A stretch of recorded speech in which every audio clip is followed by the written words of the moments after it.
ഇപ്പൊ അടുത്ത് ഞാൻ ഇൻസ്റ്റയിൽ ഒരു വീഡിയോ കണ്ടിട്ടുണ്ടായിരുന്നു. ഒരു ഇൻഫ്ലുവൻസർ ഡാൻസ് ചെയ്യുന്നതിന്റെ ഇടയ്ക്ക് പെട്ടെന്ന് കൈ ഫ്രോസ് ആയി. പിന്നെ അയാൾക്ക് മൂവ്മെന്റ്സ് ഒന്നും ചെയ്യാൻ പറ്റുന്നില്ല, മുഖം മൊത്തം കരയാനൊക്കെ തുടങ്ങി. അപ്പൊ അതെന്താണ് ശരിക്കും സംഭവിച്ചത്? ഞാനും ആ വീഡിയോ കണ്ടിട്ടുണ്ടായിരുന്നു. ആക്ച്വലി ആ വീഡിയോയിൽ സംഭവിക്കുന്നത് ഷോൾഡർ ഡിസ്ലൊക്കേഷൻ എപ്പിസോഡാണ്. ഷോൾഡർ ഡിസ്ലൊക്കേഷൻ എന്ന് പറയുമ്പോൾ നമ്മുടെ ഷോൾഡർ എന്ന് പറയുന്ന ഒരു ബോൾ ആൻഡ് സോക്കറ്റ് ജോയിന്റ് ആണ്. ഒരു സോക്കറ്റ് ഉണ്ടാവും, അതിൽ പിടിച്ചു വെക്കുന്ന ഒരു ബോൾ, ഹ്യൂമറൽ ഹെഡ് സോക്കറ്റിൽ ഫിക്സ് ചെയ്യുന്നതാണ് ബോൾ ആൻഡ് സോക്കറ്റ് ജോയിന്റ് ആയ ഷോൾഡർ ജോയിന്റ്. ആ ഷോൾഡർ ജോയിന്റിലെ ഈ ബോൾ പുറത്ത് ചാടുന്നതിനാണ് നമ്മൾ ഷോൾഡർ ഡിസ്ലൊക്കേഷൻ എന്ന് പറയുന്നത്. ഈ കൂടുതലുള്ള ഷോൾഡർ ഡിസ്ലൊക്കേഷൻ മിക്കവാറും ഈ ഒരാൾക്ക് വലിയൊരു ഇഞ്ചറി ഇല്ലാതെ വലിയൊരു ഫോഴ്സ് ഇല്ലാതെ തന്നെ ഷോൾഡർ ഡിസ്ലൊക്കേറ്റഡ് ആവുന്നത് നമ്മൾ ഈ വീഡിയോയിൽ. അപ്പോൾ ആൾക്ക് മിക്കവാറും ഒരു റിക്കറന്റ് ആയിട്ടുള്ള ഷോൾഡർ ഡിസ്ലൊക്കേഷൻ മൾട്ടിപ്പിൾ എപ്പിസോഡ്സ് ഉണ്ടായിട്ടുണ്ടാവും. ഈ മൾട്ടിപ്പിൾ എപ്പിസോഡ്സ് ഉണ്ടായിട്ടുള്ള ഒരാൾക്ക് എന്താ സംഭവിക്കുന്നത് വെച്ചാൽ ഈ ഷോൾഡർ ജോയിന്റിന്റെ മുൻഭാഗത്തുള്ള ലിഗമെന്റും ലാബ്രം സ്റ്റെബിലൈസ് ചെയ്യുന്ന കുറച്ച് സ്ട്രക്ചേഴ്സ് ഉണ്ട്.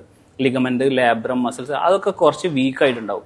അതുകൊണ്ട് തന്നെ ഈ ഒരു അബ്ഡക്ഷൻ എക്സ്റ്റേണൽ റൊട്ടേഷൻ ഈ ഒരു പൊസിഷനിൽ പ്രത്യേകിച്ച് വോളിബോൾ പ്ലേയേഴ്സ്, ബാഡ്മിന്റൺ പ്ലേയേഴ്സിലൊക്കെ ഈ ഒരു ഓവർ ഹെഡ് പൊസിഷൻസിൽ ഈ ലിഗമെന്റ് ഒക്കെ വീക്ക് ആയതുകൊണ്ട് തന്നെ പെട്ടെന്ന് ബോൾ മുമ്പിലേക്ക് ചാടിപ്പോകും. അതാണ് ആക്ച്വലി ഷോൾഡർ ഡിസ്ലൊക്കേഷനിൽ സംഭവിക്കുന്നത്.